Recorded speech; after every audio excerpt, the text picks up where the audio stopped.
everybody for joining us today. Live Music Nation Podcast Festival Edition. Today, I'm with Heidi. Heidi, how do you say your last name? Current. Current. All It's right. hard. Heidi with Oyster Ridge Music Festival. Thanks for joining us, Heidi. Yeah, thank you for having me. Heidi, give us a little background on you. Where did you grow up, and talk a little bit about your career up until this point with the festival? Oh, sure. So, I was born and raised in Cameron, Wyoming, so the home of the music festival. And I went off to college and came back and landed the gig with the music festival. I've been doing it for, gosh, almost 2 decades now. Wow. Yeah, been doing it for a long time. So it's really fun. It's always been my little baby. So yeah, so I've been doing it for a long time. I am married to my husband Kevin, and I have two little girls. And still, I have moved away from Kemmer, but with the internet world and doing everything via Zoom and stuff, I'm still able to work a lot with the music festival. Still haven't given it up yet. So anyway, that's just a little bit about me. Okay. All right. So let's just jump into the festival. 20 years. That's a lengthy time for a festival, especially in the number of interviews that we do. Give us a little So background. actually, yeah, not to cut you off, we're actually almost going on three Oh, very decades. good. No, you should Yeah. be So cutting yeah. it. So and we had COVID in there, so it's hard to. We're kind of like, can we forget 2020 happened and skip over it? So we're probably on like Okay. 28 years. So Yeah. so that even is even more extensive of a festival when you compare it to a lot of the others that we do interviews. Just give us a background on the event. How did it get started?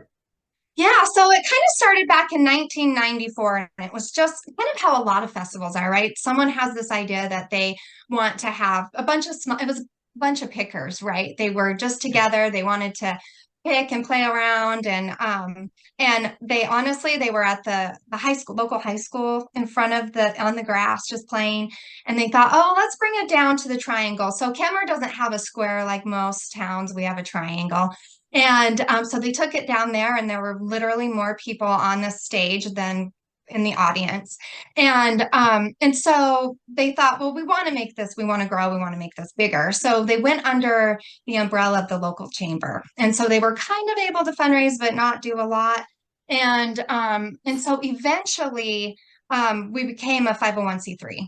And that's really when we were able to take off, similar with a lot of festivals, right? We're able to start writing grants and getting larger donations that actually helped us to bring in bigger bands. It's not any, the local bands were great, but this was what really kind of put us on the mark, was getting that 501c3.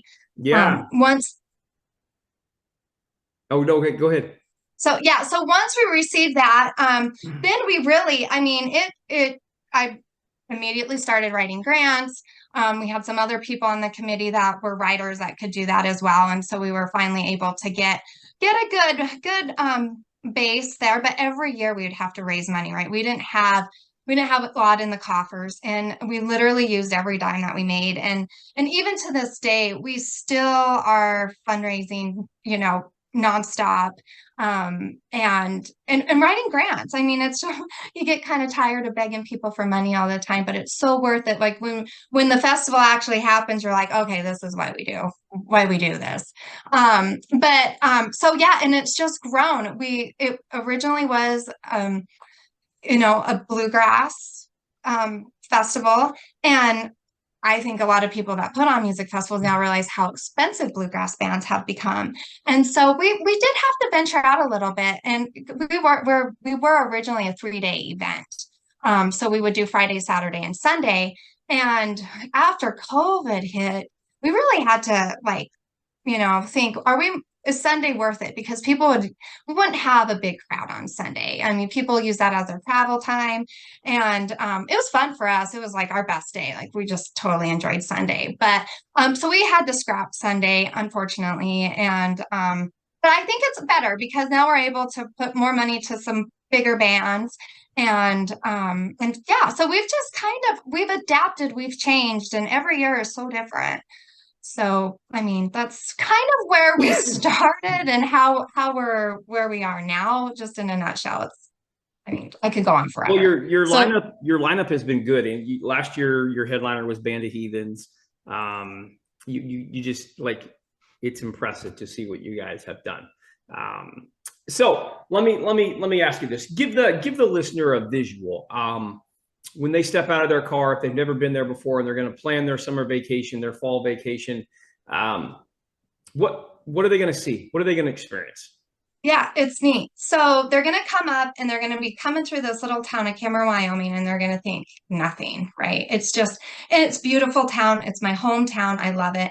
But as you're driving through, you're just never going to expect in the heart of the town this huge festival. And it's just magical. Like all of a sudden, because you can still drive through until we shut the highway down. So if you're coming by and you're passing it, you're going to have live music playing, and we have the best sound, I have to say. Like our sound guys are amazing. And so we are known for that. And our bands have told us that like our event is awesome because of the sound.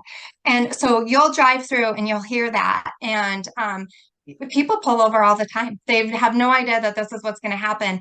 And it is not a gated event. So literally you can come in, bring your own cooler, whatever you want to eat and drink, and plop down right in the middle of the triangle, like on the grass. And you got some competition on some good seats, but it's awesome, right? So you're going to see vendors on two sides of the triangle.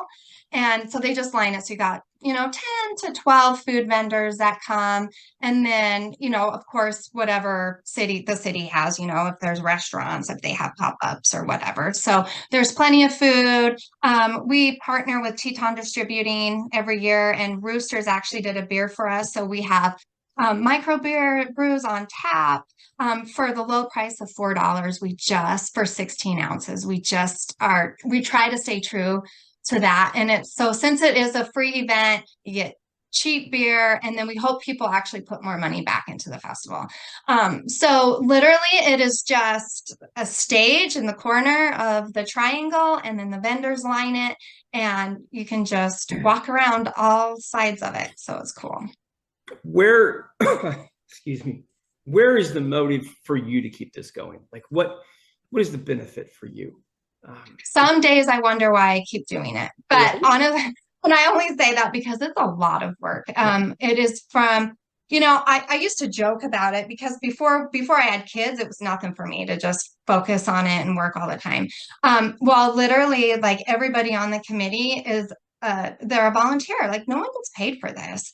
And so I'm literally bathing my children, and I'm like emailing bands, or I'm, following up on stuff that needs to get done, because we have our full-time jobs, right? So we're working full-time and we're fitting this in. And we just have all of us have a huge support system with our families and everybody. It's just a family event. So when my brother's involved, my parents got involved, my aunt got involved, like people are involved because we love it so much. Because when you're there, it just is such a wonderful event. And it's like Christmas the day after. It's such a letdown when it's over. It's so sad when it's over. I mean, people are crying, but we've built such good relationships with our, like our sound crew and our security.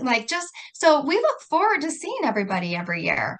It's really fun. Yeah. And the bands, we have relationships with the bands, so it's really cool. So that's kind of what keeps us going every year. Is just, we know what it does for the town too. I mean, this is one of its largest economic events for the community, and we need it to continue. Yeah, no, that makes great sense. Okay, because I am in live entertainment, you are in live entertainment in a different format. I have to ask these next two questions. Number one, what is the best concert you've ever seen in your entire life? Oh, so I'm a huge Rob Thomas Matchbox 20 fan. So outside of bluegrass, outside of festivals, I'm telling you, that one was one of my all-time favorites. Yeah. Perfect. Amazing. All right. Dead or alive, you could bring one act to the music festival. To the music festival. Oh, I'm telling you, it's because it is realistic and it could happen. I want OAR to come. Oh wow. Yeah. That would be fantastic. That'd be fantastic. Okay. most importantly, people are planning their summer, their 2023. How do people find out more about Oyster Ridge Music Festival? Well, you can go to oysterridgemusicfestival.com. We're on Instagram, Facebook. And if you go to our website, you can actually sign up for updates and you'll get on our email list and we will start pushing. Our lineup is complete for 2023. We just we're waiting. We can't release that yet, but as soon as we do, it will go out to all those people on our email list and then we'll start doing that on, all of social media. That's awesome. This is your family, right? That is my family. My daughter Ireland is the oldest, and then my daughter Sophia the second. My little dog Dixie. And your husband looking like a martial artist, man. He's got the Steven Seagal look going on there, and yeah, that's perfect. What's your dog's name? Dixie. Dixie. So do they all travel with you? Spend the whole week there with the festival? Yeah. So I'm actually going to come out for 3 weeks in July this summer and help get everything going and. Oh yeah, we don't miss it. The girls missed it last year, but that's the only year they've missed. So we're not missing another one. And they're gonna just get on the volunteer board and carry things on for another 30 years. You bet. Yep, that's the way it goes. That's awesome. That's awesome. Heidi, thanks so much for being on with us, Live Music Nation podcast. I appreciate you. And thank you so much. You're welcome. Well, baby, I'm on it with the ball.